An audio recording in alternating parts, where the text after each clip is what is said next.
Grant versus donation. Both grants and donations are essentially gifts. So we are going step by step. They are a gift. But donation is a free and unrestricted contribution. A grant is for a specific purpose with specific terms and conditions. What do I mean by that? That if I like QMed organization and I'm saying, here's 1 lakh of rupees, do whatever you want with it. So it's a gift, meaning unrestricted. I mean, can I take it for, do what you want, take it for administration, do it for this particular program, do it to update your website, I don't care. It's a gift, it's a donation. But a grant is, I'm giving 1 lakh of rupees to QMed or somebody and say, these are the specific deliverables that you must have for me. You are required to run this project. Based upon, it becomes what is called a contractual agreement. End of the day, we are coming to a world now where the grant maker is a social investor. As a foundation, you have the money, but you do not want to be an operational foundation. You want to be a grant-making foundation. So you are using NGOs as your medium to carry out. So your foundation's objective is education.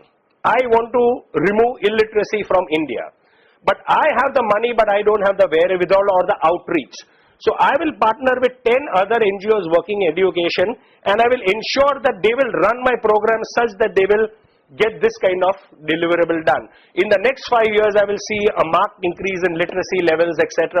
So you actually enter into a contractual agreement. That means there is a grant agreement.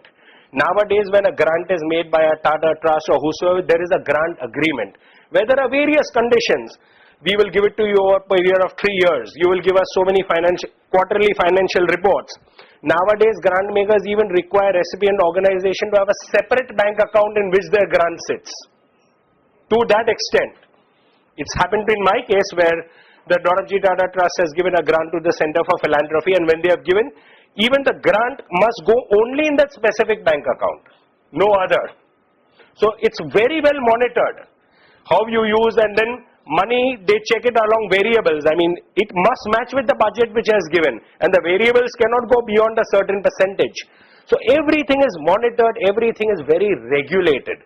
So what has happened is a donation is a free and unrestricted contribution, whereas a grant is for a specific purpose. You are going to work for this, and specific terms and conditions are there.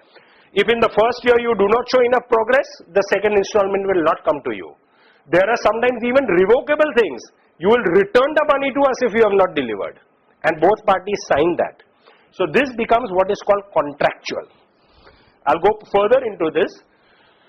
What are the characteristics of a grant?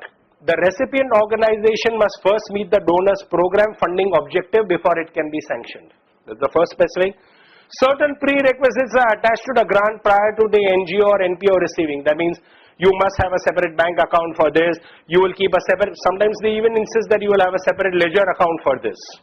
There are donors who go to that extent for large grants. And often there are strict expenditure requirements and limitations. You will spend only 10% of this grant on admin, not more than that. You will not use this for travel beyond this amount. So everything is very, very tailor-made and written down, and any variance to that could stop the donor from giving you the second installment or even ask you to return some of the money which is given, and people actually sign those kinds of contracts. So it becomes, I repeat, a contractual agreement. Grants are bound by actionable contracts. So it's a contract. Both the parties have to act specifically as per the project contract or grant agreement, and such gifts cannot be considered as voluntary. Now I'll go one step forward and give you the Delhi High Court's judgment. Grants are in the nature of a legal obligation, and in the recipient's books of account, it can actually be shown as a liability instead of income. The Delhi High Court, and this is the citation, DIT versus Society for Development Alternatives, this is the citation, has reaffirmed that any grant with specific directions from the donors cannot be treated as income of the organization. You get it? So what can be done is, when it is a grant, it is not even the income of your organization. So last year when a certain foundation gave me a grant, what was the grant about? You will build capacity of the voluntary organizations in India through taking training programs like this pan-India. You will go do programs like this in Delhi, you will do it in Bangalore. Obviously, I have to incur costs of my travel, my stay, etc. And I can use it only for that, no other purpose. It's as per that. So what is happening? Is the money for my organization? No, I'm actually carrying out the donor's wishes. What is the money that is coming to my organization? Zilch. And therefore, that grant in my books of accounts is shown as liability and not as income. So, if I have received 10 lakhs in my books of accounts as a liability, as I use it, the liability gets reduced. And this is supported by no less than the Delhi High Court's judgment, that any grant with specific direction from the donor cannot be treated as income. See, if this thing add, even the earmarked funds can be treated as a grant and shown as a liability. Can be, but I am looking at it more, I mean, your point well taken. I need to apply my mind more to what you are saying. Possibility is there, but having said that, I am giving this classic case of where the donor has given you for a certain objective to be done. It is certainly to be taken as a liability, because where is the income for you? It is to take out, carry forward their programs. So therefore, I make that entire grant. So you may think that I received 10 lakhs of rupees last year, but it is not shown as my income. It is sitting as my liability instead. And every time I travel, do programs like this, that liability just gets reduced.